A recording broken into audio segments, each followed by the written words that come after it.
Bom dia a todos.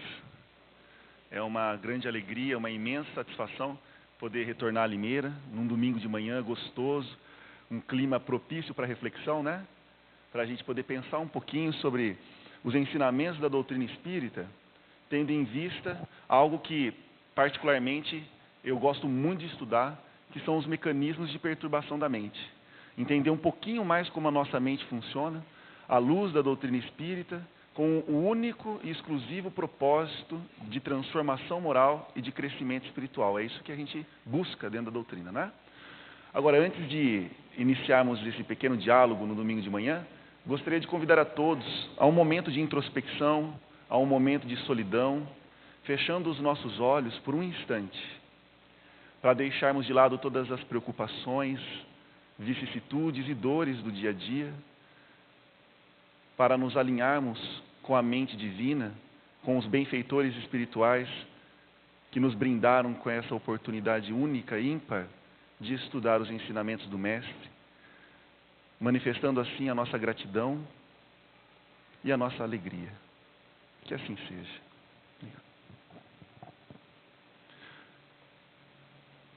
Então nós vamos fazer um estudo sobre um pouquinho do funcionamento da nossa mente, relacionando com um conceito dentro da doutrina espírita que é também mal compreendido ainda, infelizmente, que é a questão da obsessão.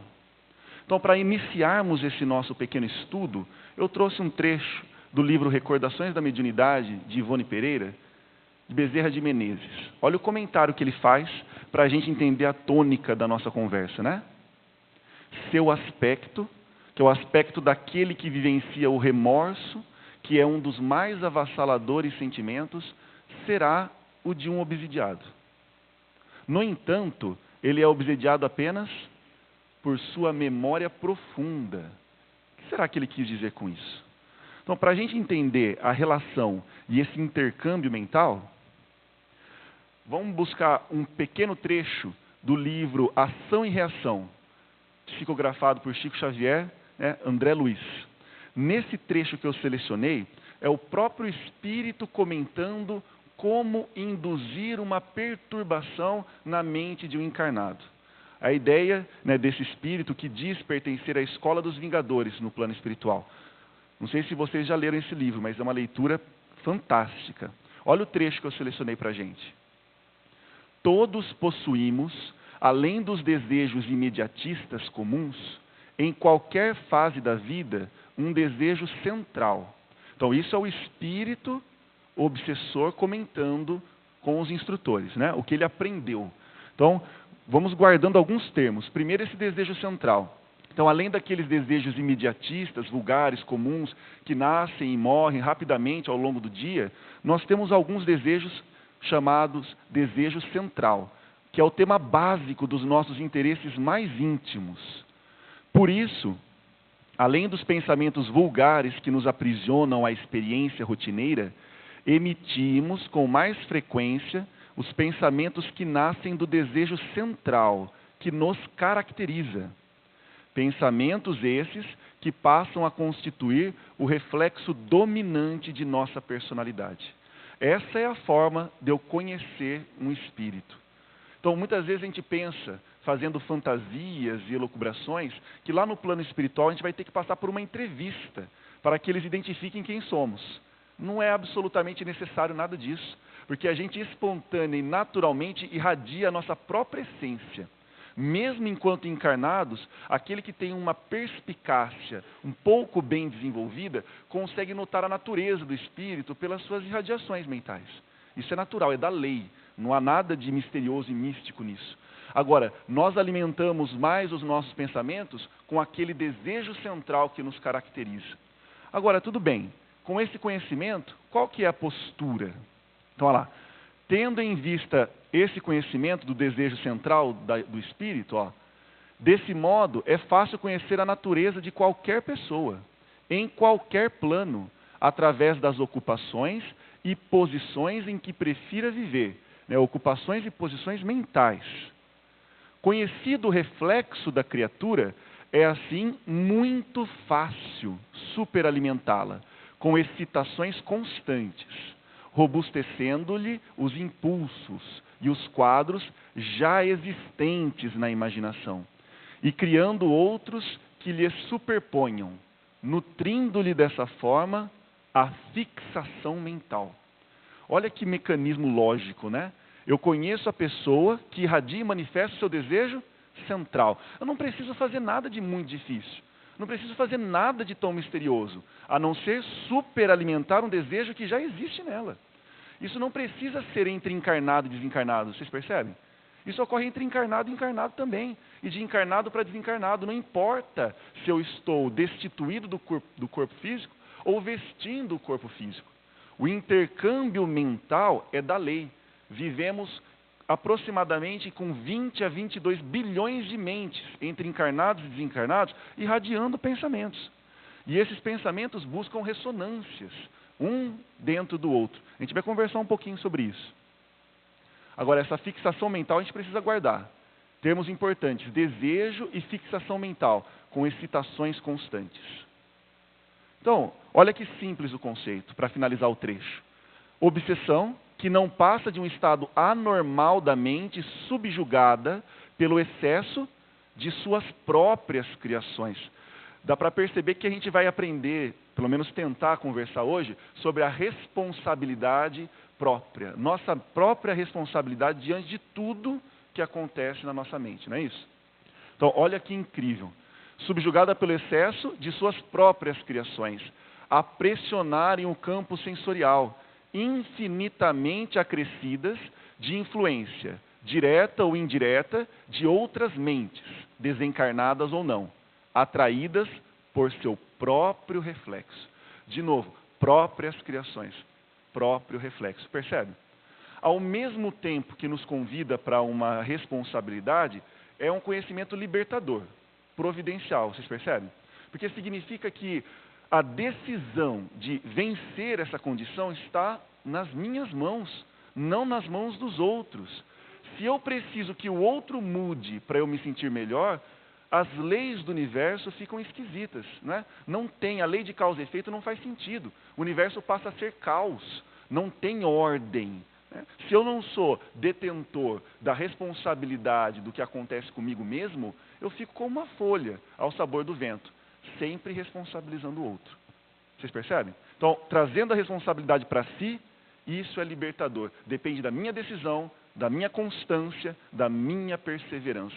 Se eu quiser mudar, basta começar a mudança. Simples. É simples dizer, né? Agir é um pouquinho mais complicado.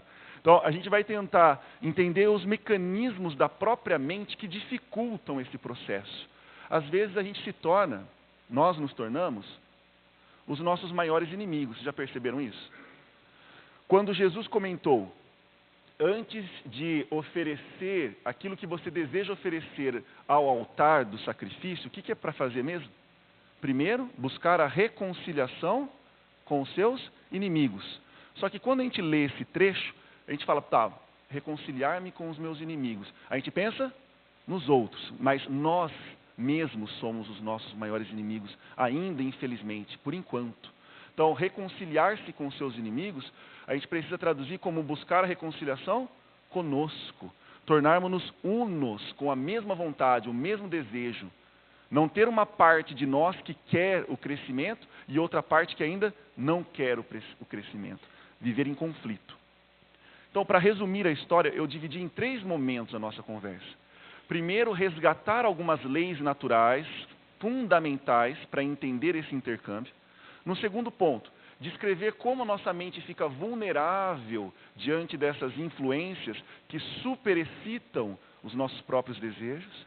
E no terceiro slide último, para a gente dialogar sobre qual deveria ser a nossa postura, como lidar com isso, sem ser um roteiro, não é uma receita que todo mundo deve seguir, não. São reflexões que precisamos fazer para assumirmos essa responsabilidade de transformação. E óbvio, a conversa não substitui a leitura. Então, muitos livros interessantíssimos a gente vai citar. Um já foi citado, né? O livro Ação e Reação. Fundamental para compreender. Então, vamos comentar sobre algumas leis. E eu gostaria que você fosse refletindo comigo para ver se você concorda. Porque a gente precisa construir por lógica dedutiva, percebe? Mais ou menos o seguinte sentido. Se isso é verdade, então isso tem que ser verdade, isso não pode ser verdade, isso tem que ser verdade, e a gente monta um quebra-cabeça. Não é? Vocês concordam que o universo é mente e vibração? Mente é o aspecto real, e a matéria é a ilusão. Em geral, a gente pensa o contrário, né? A gente acredita que a matéria é o real, porque o cinto parece que sensibiliza os sentidos, e a mente é uma ilusão. Então, quando a gente diz, essa dor é psicológica, o que a pessoa entende? Que é uma mentira. Não. Dizer que é psicológico não é dizer que é mentira, é dizer que está nascendo no plano mental, que é verdadeiramente o plano real. E a matéria é apenas uma manifestação desse plano mental. Isso a própria física já mostra. A física de partículas mostra que a matéria nada mais é do que uma função matemática altamente abstrata. Não tem materialidade. Quando a gente aprendeu em química lá no ensino médio sobre átomos, como é que a gente imagina um átomo? Como bolinhas, não é? O elétron é uma bolinha, o núcleo é uma bolinha girando, não tem nada a ver. Isso é um modelo altamente fantasioso para a gente ter um substrato na mente e conseguir pensar.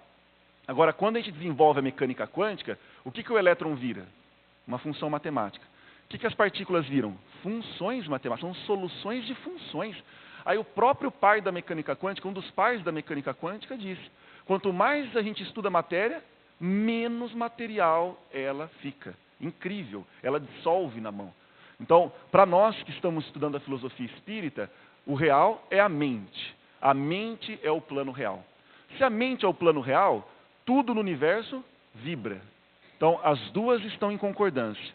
O universo é mental, se manifesta no causal. E tudo nesse universo mental está em movimento, em vibração. Podemos assumir que todos concordam com esse ponto? Essa é uma lei geral. As pessoas pensam que essa lei nasceu com o Espiritismo, mas esse conhecimento já vem de 1500 anos antes de Cristo, a discussão dessas leis. Né? Começa no Egito Antigo, 1500 anos antes de Cristo. O universo é mental e tudo vibra. Então tá bom. Se isso é verdade, faz sentido concluirmos que existe uma interdependência no plano mental. Todo plano mental, pela vibração que produz uma afinidade, estabelece uma interdependência. Portanto, pensamentos e sentimentos não podem ser tratados como entretenimento, como a gente costuma fazer. Faz sentido essa conclusão? Então, pensamentos e sentimentos não são entretenimento. O que significa isso? Usar o pensamento e o sentimento para fantasiar e se distrair. Tamanha dor e tamanha necessidade de fuga de si mesmo.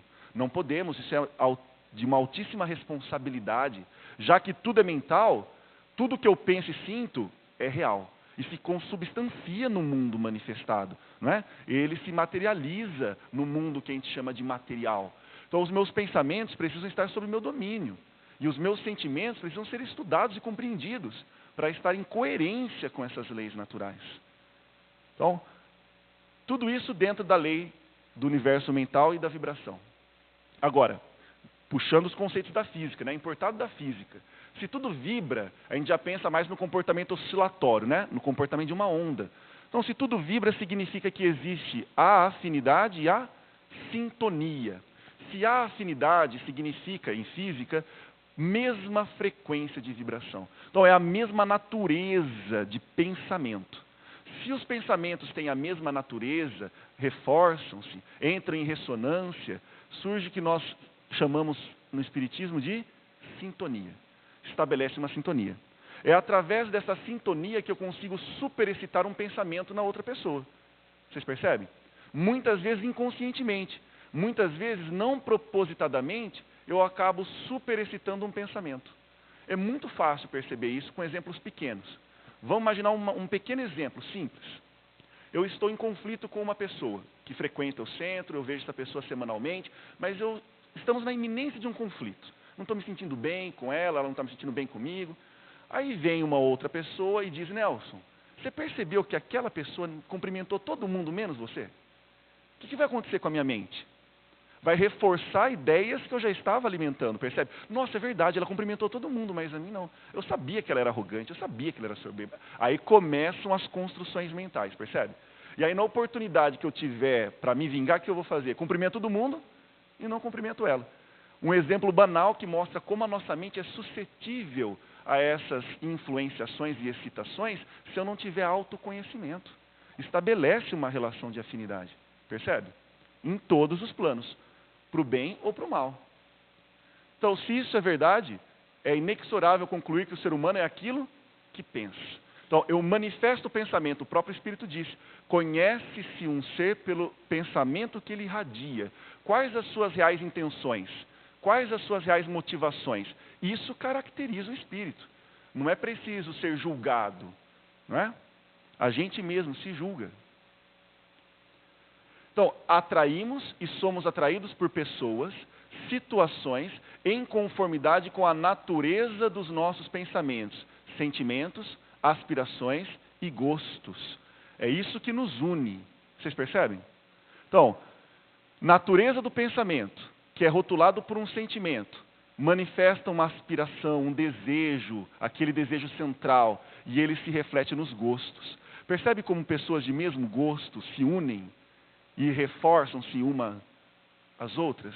Percebe? Recebemos convites que alguns nos agradam e outros não nos agradam. A gente inevitavelmente vai separando os grupinhos, desde a nossa época da escola, percebe? Tem um grupinho que aqui, um grupinho aqui, um grupinho ali. Por que eles se unem e se atraem? Porque um reforça o pensamento e o sentimento do outro, é aquele companheirismo. Infelizmente, chamamos isso de amizade, mas a gente não sabe muito bem ainda o que significa o conceito de amizade. Teremos que ter uma outra conversa aí só para falar sobre o aspecto filosófico da palavra amizade, que é muito complexo. Então, isso significa muita responsabilidade, vocês concordam? Por quem somos atraídos e por quem estamos atraindo. Então, não existe nada caótico no universo. E nada disso obedece a uma lei punitiva, não é? Tudo isso obedece a uma lei natural de aprendizado e crescimento. Então não é assim, atraímos porque eu preciso ser castigado, não. Atraímos porque eu preciso aprender, me conhecer e crescer. Agora faz sentido nós discutirmos sobre a soberana lei, que o Espírito adora citar, mas pouco compreende, né? Que é a lei de causa e efeito. Os orientais gostam de chamar de lei do karma. Bom, se tudo que nós dissemos até agora faz sentido ao nosso alicerce conceitual, aquela frase, nossa, essa pessoa é meu karma, faz sentido? Não faz sentido nenhum. Não existe pessoas karma, existem situações que obedecem à lei de causa e efeito, vocês percebem? Porque somos todos responsáveis e corresponsáveis por pensamentos, sentimentos e atos. Isso é crescer. Sem se responsabilizar, você não cresce. Você cai na fantasia do vitimismo. Perceberam? Então, a lei de causa e efeito obedece a que propósito? Obedece à ideia do livre-arbítrio, que é outra ideia que as pessoas confundem. O que a gente entende por livre-arbítrio? Eu posso fazer o que eu quiser, isso é livre-arbítrio, né? Só que eu não quero a consequência. Se for boa, eu quero. Se for ruim, eu não quero. Não, isso não é livre-arbítrio. Isso é libertinagem. Ninguém ensinou esse conceito de livre-arbítrio para o espírita. Mas é mais cômodo acreditar assim, né? Ser livre é fazer o que eu quiser. Até aí está certo. Fazer o que você quiser, mas assumir as consequências. Então, esse livre-arbítrio não se aplica no nível dos efeitos. Se aplica no nível das causas. Então, no plano causal, nós somos livres. No plano dos efeitos, não. No plano dos efeitos, a gente vai viver conforme as consequências dos nossos atos, das escolhas e decisões no plano causal. Faz sentido? Só que no momento de escolher, a gente quer o livre-arbítrio. No momento de pagar o preço, de vivenciar a experiência, não, agora eu não quero mais.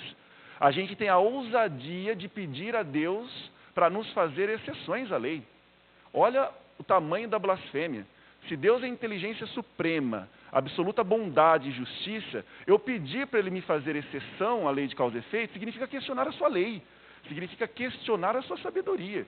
Então eu estou questionando a Deus, com aquele jeitinho brasileiro, tipo, olha, eu errei, mas dá um desconto, né? Faz uma exceção. Não existe isso no plano espiritual, percebe? E não existe por quê? Aí as pessoas pensam, não existe porque é para me punir, porque eu preciso ser punido. Não, é porque eu preciso me responsabilizar.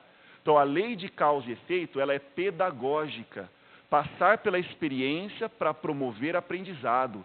Karma não é punição. Karma é crescimento, mesmo que esse crescimento exija sofrimento. Vocês percebem? Sofrer não é pelo prazer de ver o outro passando dificuldades, como a gente entende enquanto seres humanos, não é? Como é que a gente entende a lei da justiça divina? Vocês já viram certos comentários que às vezes eu fico horrorizado, mas a gente tem que tomar muito cuidado para nós mesmos não pensarmos assim.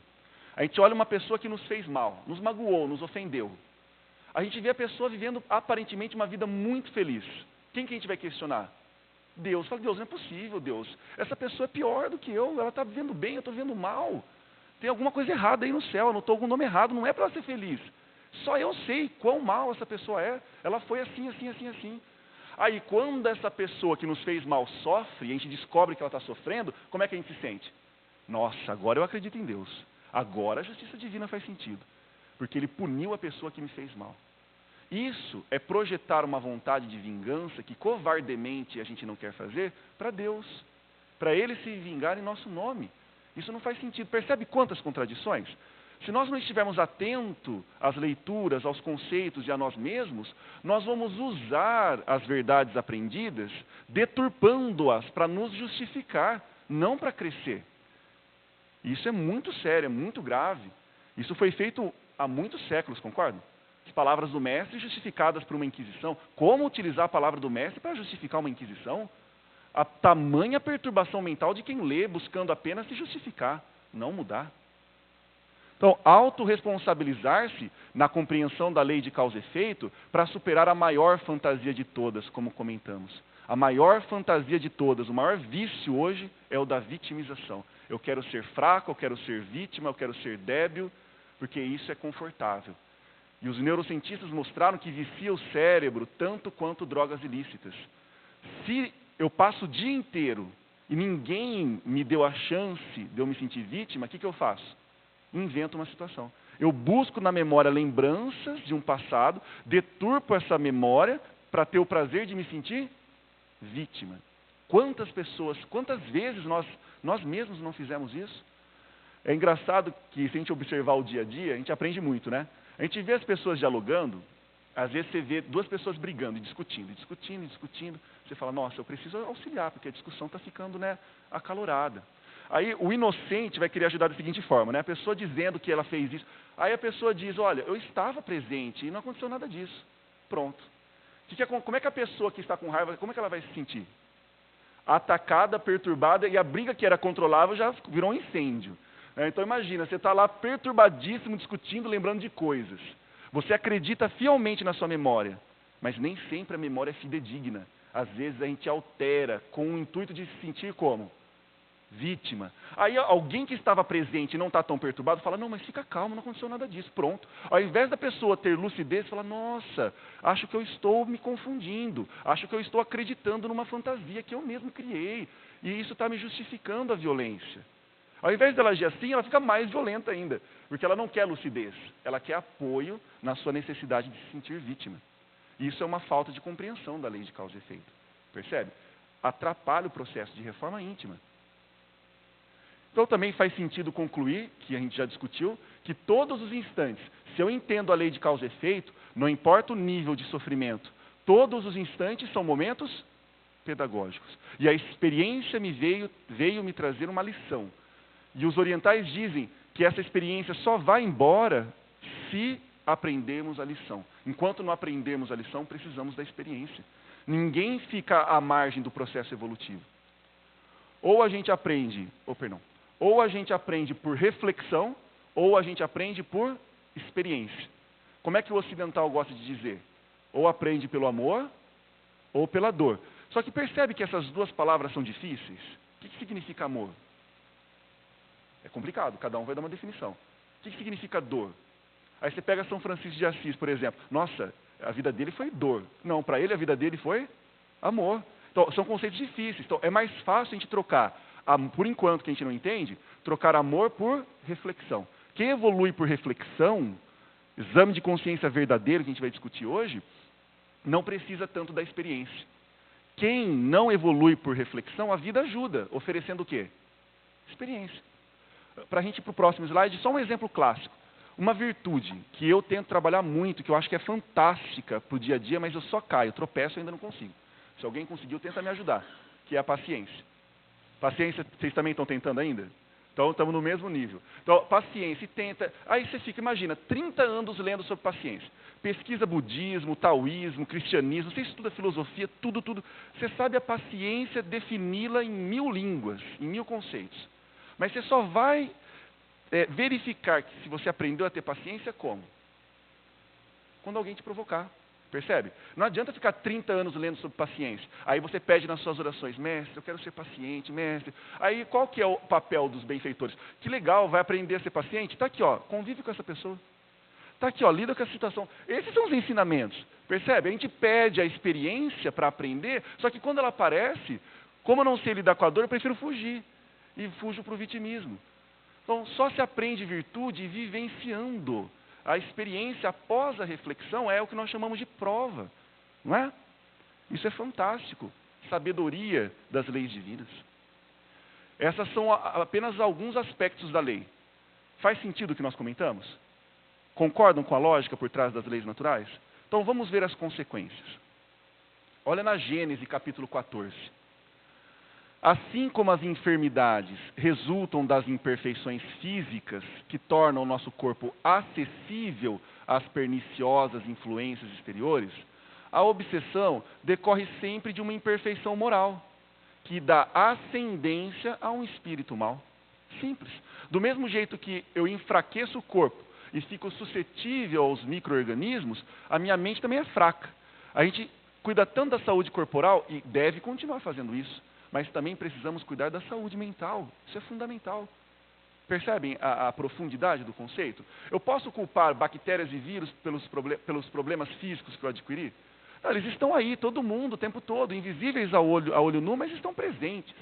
O importante é o meu corpo estar sadio, estar em harmonia, para conseguir lidar com essas influências. Vocês percebem? E a mente é a mesma coisa, porque o intercâmbio sempre vai existir, não é isso?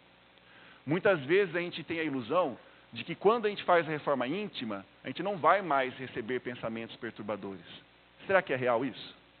Não é. Mesmo o espírito que já atingiu um estágio evolutivo alto, do ponto de vista do nosso planeta, a mente dele ainda é visitada pelas mesmas emoções e pelas mesmas ideias perturbadoras que nós. Só que o problema é que a gente se apega às ideias, percebe? Então, eu estou olhando para uma pessoa, estou convivendo, a pessoa está falando um monte de barbaridade para mim. Como é que eu começo a me sentir? Essa pessoa está me irritando. Essa pessoa está me incomodando. Essa pessoa está passando os limites. Aí eu vou crescendo.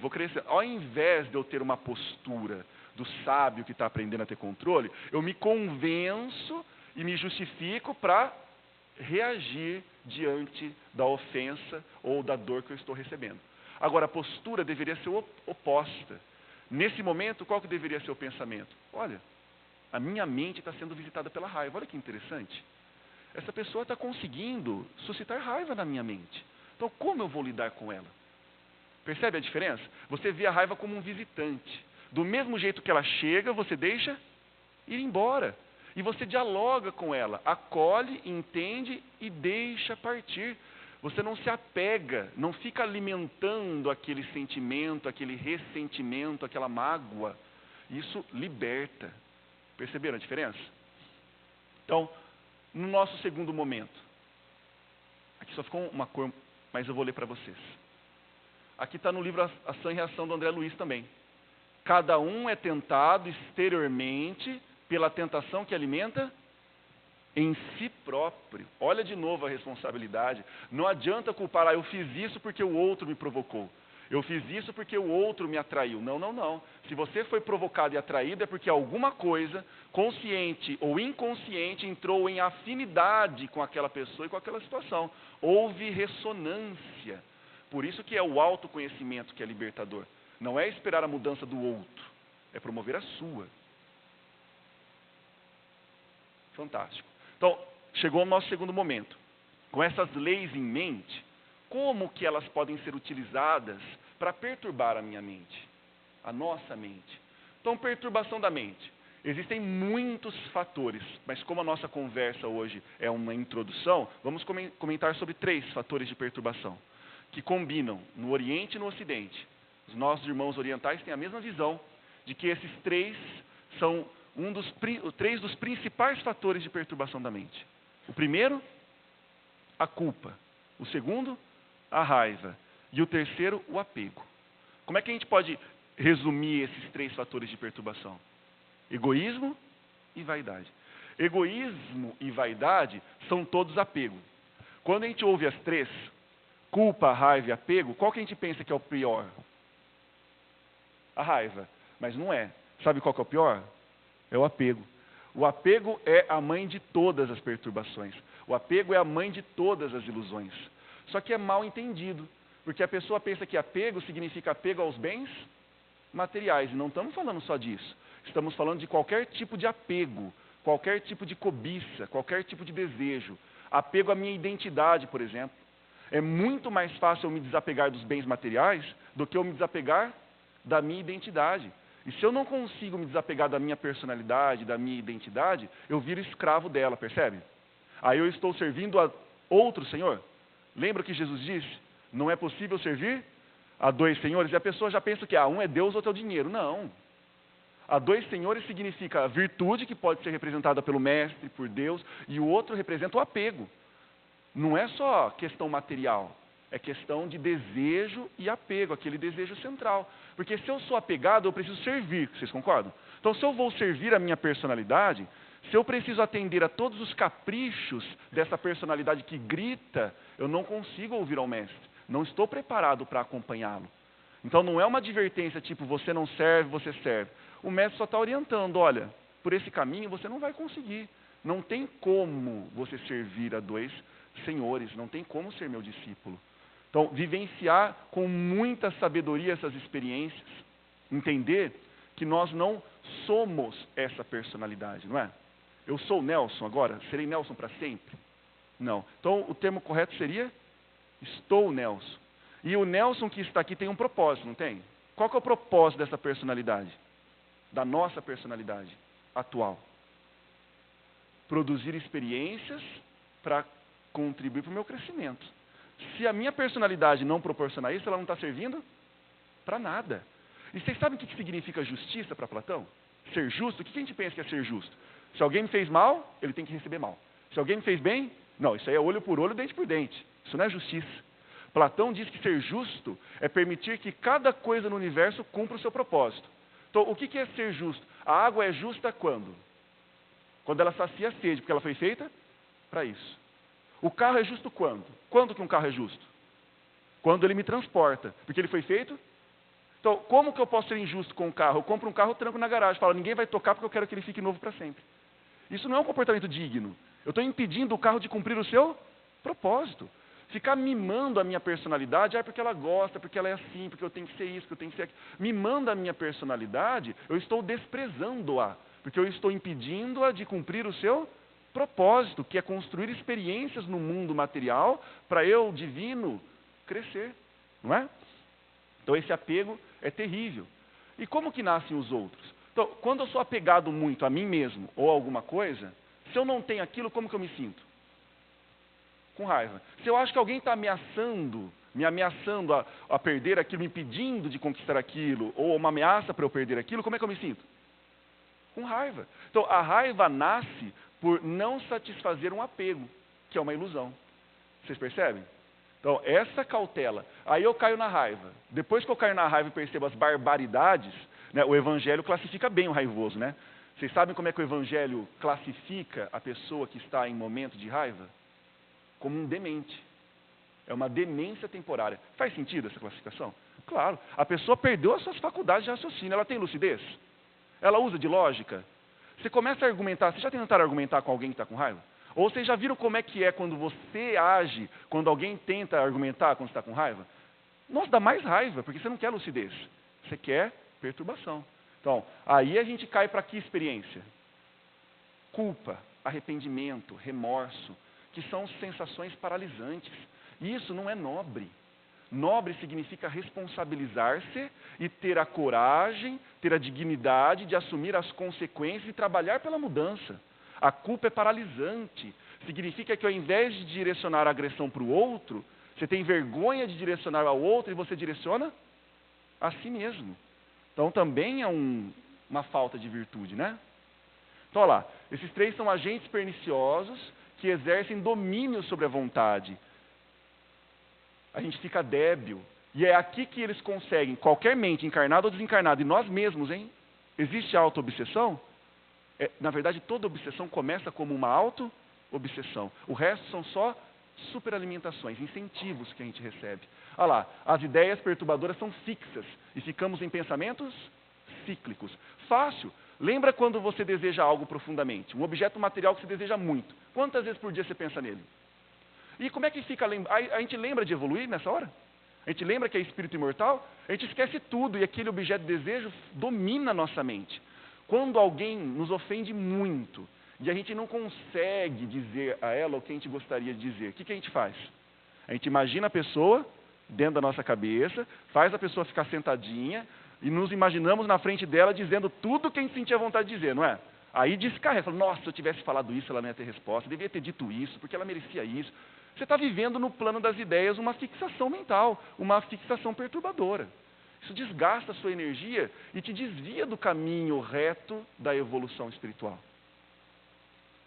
Agora vem o intercâmbio. Então, quando mergulhamos nesses aspectos nesses agentes perniciosos e perturbadores, como o intercâmbio é lei, o intercâmbio não vai ser tão bom. Vai ser um intercâmbio mental deletério, que nós costumamos chamar de obsessão. Aí, basicamente, como uma introdução, a gente pode dividir em 2 categorias. As pessoas e as mentes se colocam como parceiras, percebe? Parceiras de vícios. Aí vem as afinidades e os gostos, não é isso? Se reúnem e o espírita é doido para dividir a sua vida, para fragmentar-se, né? No centro eu sou espírita, mas agora é um churrasco. Não, mas agora é uma festa. Agora eu posso... Não, você é uno, íntegro. Ou é ou não é. Não tem meio sou. Vocês percebem? Então a gente acaba se afinizando pelos gostos e perde o caminho. Então, primeiro, pensamentos intrusos que se confundem com os nossos próprios conflitos. Agora, se eu percebo que é um pensamento intruso, eu ainda tenho chance, vocês concordam? Agora, qual que é o problema da alienação? O que é a alienação? Acreditar que aquele pensamento intruso é meu, nasceu de mim. E por que isso acontece? Por que as pessoas dizem, nossa, Nelson, é tão difícil saber quando o pensamento é meu e não é meu? Não é que é tão difícil, é porque você não tem autoconhecimento. Quem tem autoconhecimento, quando temos autoconhecimento, conseguimos diferenciar. Esse pensamento é coerente com o meu objetivo de vida, esse não é. Esse eu não quero, esse eu vou manter. Percebe? É uma questão de seleção, de escolha. Tomar muito cuidado, porque os pensamentos intrusos vão acontecer independentemente do nosso nível evolutivo. É o que fazemos com ele que importa. E eles nascem do quê? A afinidade moral e a afinidade psíquica. Espíritos que combinam, gostam da nossa forma de ser e nós gostamos da forma de ser deles. Então, eles se unem para vivenciar os mesmos vícios, as mesmas experiências, em grupo, porque parece que é mais gostoso. Um reforça o outro. Parece que a gente tem menos medo. Isso é carência. Essa é uma categoria um pouco menos complicada. Agora, imagine que o pensamento intruso não nasce de uma mente que quer ser companheira, que quer vivenciar as mesmas experiências que eu, mas de alguém que está muito ofendido comigo, alguém que está muito chateado, alguém que quer vingar-se de mim. Tem como ele utilizar esses mecanismos? Facilmente, facilmente. Agora, isso é só desencarnado que faz? Não. Muitas vezes nós mesmos somos obsessores dos nossos supostos amigos e de nós próprios. Vocês percebem? Então, às vezes, a gente quer seguir um caminho, mas vêm as pessoas e nos fazem um convite para nos manter na mediocridade. Não precisa fazer isso não, é um esforço muito grande, não vale a pena. Como a nossa vontade já está frágil, o que a gente faz? Sucumbe. Isso é muito fanatismo, não precisa não. Aqui é outro ambiente, não seja chato. Sabe aqueles convites, aquelas sugestões para você se manter na mediocridade? Isso também são pensamentos intrusos, não é? Agora, pode nascer de alguém que simplesmente te quer como um companheiro, ou alguém que não quer que você cresça, que deseja que você seja feliz. Será que isso acontece mesmo? Quando a gente aprende espiritismo, a gente se liberta naturalmente do sentimento de vingança? Será que o espírita não sente vontade de se vingar? Faz parte da gente ainda. Quando alguém nos ofende, qual que é o primeiro sentimento que vem? Raiva e vontade de retribuir. É o nosso estágio. Não posso negá-lo. Eu preciso frear a mente para trabalhar essa experiência e transformá-la em um aprendizado, não em uma reação. Vocês percebem? Mas negar também não é o caminho. Negar é reprimir. E quando eu reprimo, eu jogo para o subconsciente. Não tenho mais consciência, é muito mais fácil me manipular. Então, fazer a reforma íntima e o exame de consciência é trazer os ressentimentos do subconsciente para o consciente e trabalhá-los para você não ser uma folha ao vento, para você ter princípio e propósito existencial. Então, a pessoa munida de vingança, querendo punir-me, alimentada pelo ciúme e pela inveja, se usa dos mecanismos para superexcitar essas emoções e esses pensamentos perturbadores. No livro do André Luiz, por exemplo, qual que era o desejo central do personagem? Dinheiro, herança. Não é o único, mas no caso dele, era esse. Então, que ideias eles iriam superalimentar? Olha, você precisa de mais. Olha, estão tentando te enganar. Olha, essa pessoa não é confiável. E isso, e aquilo, e aquilo. E o problema é que a pessoa não entende que é uma sugestão. Ela acredita que o pensamento... Aí pronto. Não, essa ideia foi minha. Eu preciso fazer isso. Ela não entende o intercâmbio. E compra ideias que só perturbam e afastam da verdade. A verdade é unidade, fraternidade. Tudo que nos conduz para a fraternidade, você pode confiar. Tudo que conduz para a separatividade, suspeite, pense melhor, reflita. Não seja tão suscetível a acreditar nas primeiras fantasias que vêm na mente. Eu já acredito, pronto, compra a ideia e vamos para a luta. Calma. Isso está me levando para onde? É para onde eu quero ir? Agora, se eu não sei para onde eu quero ir, qualquer ideia que vem à mente eu compro e sigo. Vocês perceberam? Então o poder é esse. Agora, os mecanismos que são utilizados com base no entendimento da lei. Basicamente, eu separei nessas 4 categorias, né? Começa com uma simples sugestão, certo? As sugestões a gente recebe o tempo todo, né? Na minha humilde opinião, sabe quem está sendo o maior veículo de obsessão hoje? A mídia. A mídia, as redes sociais são os maiores veículos de obsessão. Porque o que elas nos fazem o tempo todo? Não é que eu estou dizendo que em essência elas são maus, não é isso. Elas são veículo, estou dizendo. Veículo por quê? Porque elas estão cheias do quê? É sugestão o tempo todo. Olha, você não é feliz porque você não tem esse corpo. Aí a pessoa vai atrás daquele corpo e continua não feliz. Ó, você não é feliz porque você não tem essa roupa. Aí a pessoa vai atrás da roupa e não é feliz. Ou seja, eles nos direcionam a muitos comportamentos que não tem nada a ver com o nosso propósito existencial, e a gente cede por fraqueza e por ignorância, desconhecimento do nosso propósito existencial, e o tempo vai sendo perdido. Eu fico mimando a personalidade, obedecendo aos caprichos que encontram ressonância com os demais, e a vida passa. E aí, 30 anos dentro da doutrina espírita, eu olho para ver o rastro que eu deixei no mundo, e foi um rastro de um ser humano normal. Então, qual foi o acréscimo que a doutrina espírita trouxe? Qual foi a transformação que ela trouxe? Se não trouxe transformação moral, foi manifestação de vaidade. A própria Joana de Ângeles nos diz isso.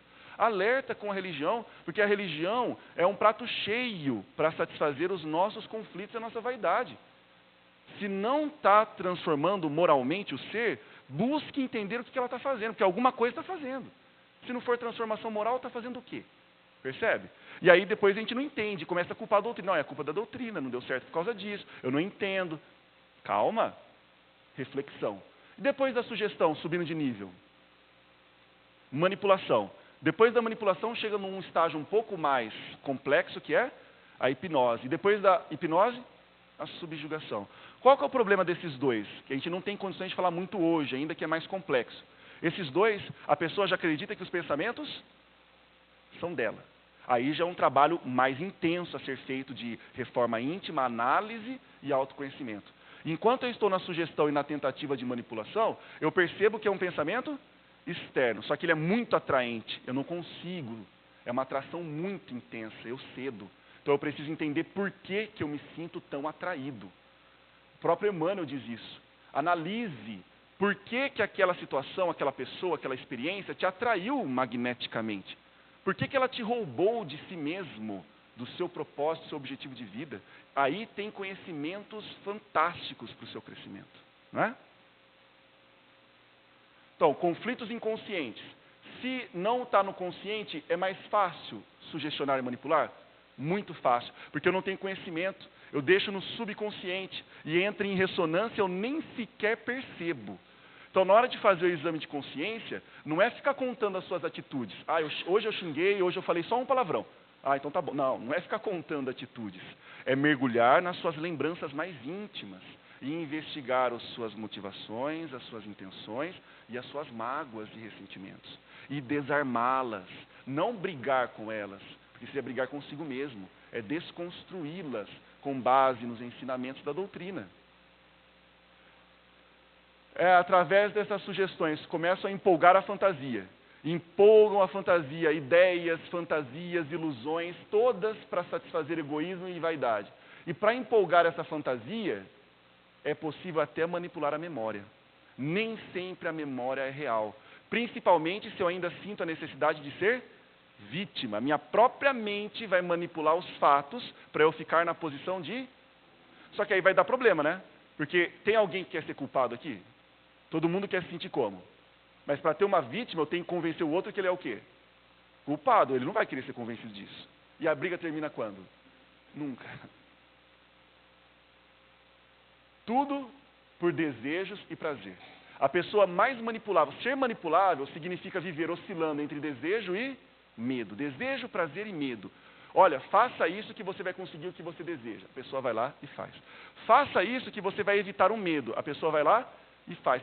O ser que vive em função de desejo e medo é escravo.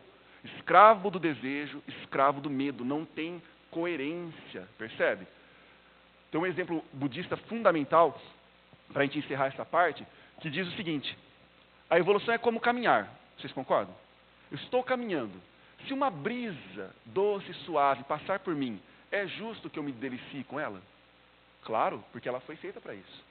Agora, se eu estou caminhando, é um sol causticante, é justo e normal eu sentir desconforto e sofrimento? Sim. Agora, nem a brisa deliciosa, nem o sol causticante podem me desviar do caminho. Eu vou continuar caminhando.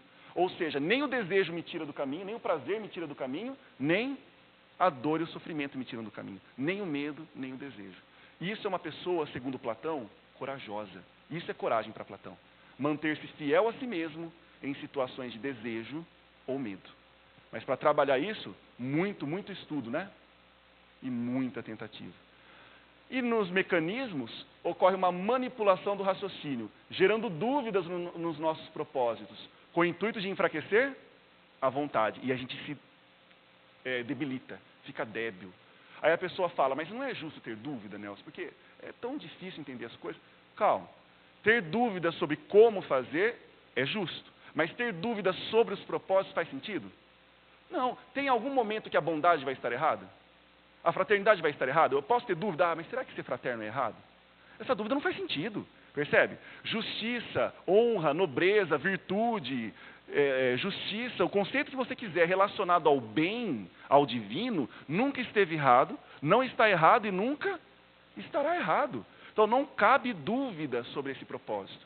O justo é ter dúvida sobre como conquistar esse propósito. Mas não deixe nenhum pensamento colocar dúvida sobre a justiça, a honra, a nobreza e a virtude. Porque isso enfraquece a debilidade. Eu paro de me esforçar e eu fico vítima de todos esses mecanismos. Agora, é difícil perceber isso por quê? Porque vem por sedução e ressonância, vocês percebem? Então, numa propaganda, por exemplo, ele vai vender um líquido, uma bebida, que você sabe que vai fazer muito mal para a sua saúde. A propaganda faz sentido uma propaganda assim, ó, beba isso porque eu estou mandando e eu quero. Vocês vão comprar? Não, tá, tem gente que até que compra, mas a maioria não vai comprar, né? A maioria não vai comprar. Beba isso porque eu quero e estou mandando, e você vai comprar e acabou. Não, eu sou livre. Agora a pessoa não vai fazer isso. Como é que vai ser a propaganda? Gente bonita, feliz, tomando, bem-sucedida, porque o mecanismo não é pela coerção, porque é mais fácil de ser percebido. O mecanismo é pela sedução. Só que se você foi seduzido, a culpa é do outro, né? Não, é nossa. Porque se foi seduzido, é porque alguma coisa em nós entrou em afinidade com aquela sedução. E nós somos conduzidos por manipulação de memória, manipulação de raciocínio, por empolgação da fantasia. Nossa, eu vou ser muito feliz. Nossa, eu vou conseguir ser como tal pessoa. Eu vou ser famoso, eu vou ter muito dinheiro, então eu vou imitá-la. Vou imitá-la. Pronto. Isso é sedução. Escravo. Então, olha na Gênesis ainda, para a gente já encerrar. Como fugiremos à influência dos maus espíritos que pululam em torno de nós e por toda parte se insinuam sem serem vistos? O meio é muito simples, porque depende da vontade do homem, que traz consigo o necessário preservativo. Os fluidos se combinam pela semelhança de suas naturezas. Olha que simples. Os dessemelhantes se repelem.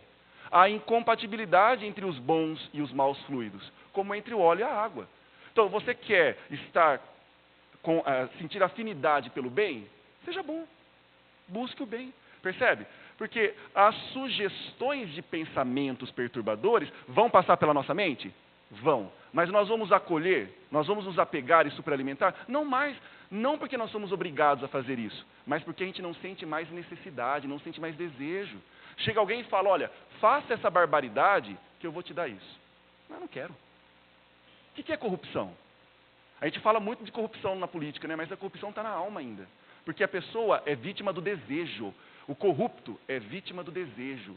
Olha, dá uma enganada, faz isso que você vai ter esse benefício. Não é? Aí, por ser espírita, a gente quer muito benefício da espiritualidade, né? A gente tenta levar essa corrupção até para o plano espiritual. Não faz sentido. É o justo e a verdade. Só isso que interessa. Fantástico. Puxa, agora que nós falamos sobre a parte mais densa, né? Conceitos de leis e mecanismos, vamos pensar em algumas orientações. Como poderia ser a nossa postura diante de tudo isso? Vamos ver se vocês concordam. Então, como descobrir que pensamentos e sentimentos são realmente meus? Primeiro, verificar se eu não estou obedecendo a condicionamentos sociais. Lembra que nós falamos da mídia? Ela quer nos convencer de que ela sabe o que é bom, feliz e certo. Preciso acreditar nela? Eu vou concluir por mim mesmo e caminhar pelo caminho que eu escolhi. Cuidado com a carência emocional. A gente compra muita ideia dos outros pelo medo de ter que caminhar sozinho. Olha a frase dos orientais. Nunca tenha tanta carência emocional a ponto de preferir cair com a multidão a caminhar sozinho pela sua evolução. Se tiver que caminhar sozinho, será sozinho. Não vou abrir mão da virtude pelo outro. Isso não é caridade. Isso é carência. É preciso diferenciar no ser. Trabalhar sempre pelo autoconhecimento e construção de uma identidade coerente com o eu divino. Aí você vai saber o que te serve e o que não serve. Isso me aproxima do meu objetivo. Vou manter. Isso não vai contribuir, pelo contrário. Então não quero. Ah, mas todo mundo quer. Mas eu não. Simples assim. Isso é autocontrole. Debilidade, cuidado, não fique tão frágil com relação à vontade, fortaleça a vontade. A gente costuma brincar que maus hábitos a gente aprende até por osmose, né? Só pelo fato de estar num ambiente perturbador, a gente já se sente perturbado. Vocês já perceberam? Aí começa uma conversa, aí você contribui com a conversa, aí você comenta. Aí depois você fala, meu Deus, eu não sou assim. Por que eu falei isso? Por que eu deixei me envolver pelo ambiente, pela bagunça, pela festa, pelos conceitos equivocados? Não é isso que eu quero, mas fomos influenciados. Agora, será que virtude aprende por osmose? Ah, seria tão bom, né? Ficar do lado de um santo, simplesmente por osmose, absorvendo, ouvir o santo. Não, não. Virtude só se aprende conscientemente, com luta, conquista e trabalho, porque senão não é seu, não tem mérito, percebe? Se eu sou bom por causa do outro, o mérito é de quem? Do outro. Eu tenho que ser bom porque eu quero ser. Eu trabalhei, o mérito é meu. Perceberam a diferença? E aí, tudo isso. Para a gente conseguir tudo isso, o primeiro ponto, construir o seu propósito existencial, clareza. Eu decido, quero seguir esse caminho. Para isso, para ter um propósito existencial, precisamos nos convencer de que o caminho é uma existência reta e digna. Se não confiarmos nisso, a gente vai agir por coerção, não por convicção. Eu vou ser bonzinho porque é conveniente. Isso é falsa virtude. A verdadeira virtude é compreender isso. É a sabedoria, existência reta. Digna, humildade. Trabalhar pela reforma íntima. Entender esse mecanismo. Só aqui daria para a gente falar umas 4 horas. Isso aqui é fundamental. São os 4 corpos do espírito. A mente, para ele se manifestar, né? Veículos de manifestação do espírito. A mente, as emoções, a energia e o corpo. Desses 4, quem que tem que obedecer sempre? Quem sempre obedece? Deveria, pelo menos. O corpo, a energia e a emoção. Quem deveria mandar? A mente. Só que a gente faz o contrário, vocês já perceberam? Primeiro eu quero descobrir o que é emoção. É o gosto, não gosto. Para a gente dar um exemplo só que o nosso tempo está acabando. O que é emoção? É o gosto, não gosto. Então primeiro eu quero saber o que eu gosto, depois eu decido. Isso está errado. Primeiro eu tenho que ver o que eu decido com base no meu propósito existencial, depois eu aprendo a gostar. Então tem gente que fala assim, eu preciso estudar, mas eu não gosto. Você precisa ficar sozinho, ter solidão, reflexão. Mas eu não gosto. Mas eu não estou dizendo que é para você gostar. É para você decidir. E aprende a gostar. Então a mente tem que olhar para a emoção e falar, emoção, dá o seu jeito, você vai ter que gostar, porque nós decidimos, acabou. Você não gosta, problema seu. Aprenda a gostar, porque nós vamos ser assim. Agora é o contrário, olha a coitada da mente. A emoção olha para a mente e fala, olha mente, eu sei que você estuda o espiritismo, tá? Mas a gente gosta de ser assim. Então dá um jeito de inventar uma desculpa, inventa uma justificativa para a gente continuar assim, porque a gente gosta. Então é a coitada da mente que tem que dançar para arranjar uma explicação para continuar sendo mal. Perceberam a inversão da lógica? Então use o caminho da mente primeiro. Domina a emoção vai dominar a energia, onde tem atração, afinidade, e a energia domina o corpo. Aí sim você é um ser uno. Somos unos. E isso significa fazer o quê? Depurar o gosto. A gente acha que o que a gente gosta não tem importância, né? Os nossos gostos dizem quem somos e irradiam o nosso desejo central. Quer se conhecer? Veja o que você gosta e o que não gosta. Mas de verdade, hein? Não aquilo, eu gosto da paciência. É bonito gostar da paciência. Se gostássemos da paciência, o que nós seríamos? Pacientes. Então, se ainda não somos pacientes, é porque, na verdade, nós ainda não gostamos. Tem que assumir isso. O budista também diz, se temos um defeito, é porque, de alguma forma, nós ainda gostamos dele. Entenda por que você ainda gosta dele. Decisão. Olha a sequência como nós comentamos. Decisão no plano mental. Perseverar e constância. Depois da decisão, a emoção vai brigar, porque ela foi muito mimada, né? Criança mimada briga, vai brigar, mas você precisa de perseverança e constância. Mostrar que a sua decisão não vai mudar. Olha um problema muito grave da nossa psique. Toda vez que a gente se compromete e não cumpre a promessa que nós fizemos a nós mesmos, a nossa vontade, sabe o que ela registra? Somos fracos, somos débeis, somos fracos. Aí você promete e não faz, se compromete e não faz, se compromete e não faz. Aí quando você resolve se comprometer de verdade, como que a sua mente vai agir, já que ela foi condicionada? Lá vem o Nelson falando que vai começar de novo. Não vamos nos esforçar muito, porque já ele desiste. Porque isso foi programado na mente. Percebe? Então, mentir para si mesmo é muito grave. Se você decidiu, decida com cautela. Vê o passo que você consegue dar, o limite que você consegue superar e cumpra. Depois decida por limites maiores. Não é? Modelo e guia. Ter um modelo e guia ajuda em todo esse processo? Com certeza. Quem conseguiu caminhar ajuda muito. A doutrina oferece muitos modelos e guias. Qual que é o modelo dos modelos? O mestre. Então veja o modelo como mestre. Ele é meu modelo de verdade? Se ele é meu modelo, ele é meu parâmetro. Qual seria a orientação do mestre para isso que eu estou vivendo? Qual que seria o conselho do mestre para essa dificuldade que eu estou passando? Ter um modelo e guia ajuda muito a se manter fiel ao propósito existencial. Porque se um ser humano conseguiu, eu também consigo. É isso que eu estou dizendo para a mente. E continuar, alimentar ideias, imagens e ideais sempre nobres. Não esqueça de depurar o gosto, a gente tem que manter isso sempre ativo na psique.